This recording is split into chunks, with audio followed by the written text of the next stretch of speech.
Ben, unfortunately, has recently just had an ACL Reco.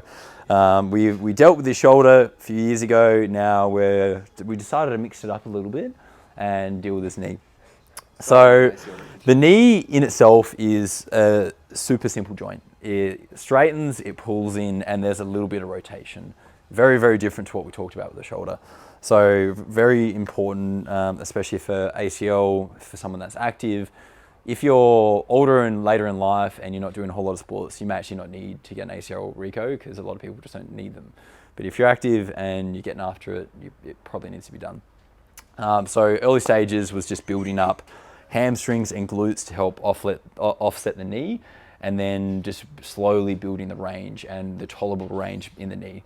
And then from now, since we've gone through the early stages rehab with Ben, we're looking at more functional, more useful exercises, getting him going through some running technique, getting him doing some bounding, things like that can build up a little bit more tolerance. And then we're introducing some more running so he can just get back to what he was doing and get back out on the footy field. So a lot of the time, how the knee functions, it's looking at what's going on at the hip and what's going on at the foot. Ben is a serious overpronator, so when he lands, when he does things, his foot just collapses, and then that knee will go in, and then everything just kind of goes out the window.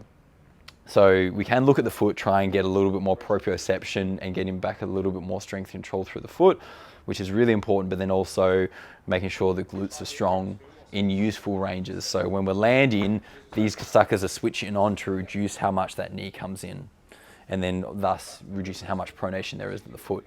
Because these glutes will help decelerate and control that knee caving in, because they will externally rotate the femur and help keep that foot in like a tripod or a more stable position. So it's always important to have a look at what's going on the joint above it and the joint below it, specifically, especially with knees and a lot of other injuries and things like that as well. So if you have any issue or anyone that you know that's been going through knee reco or some surgeries, love to have a chat and see how we can help.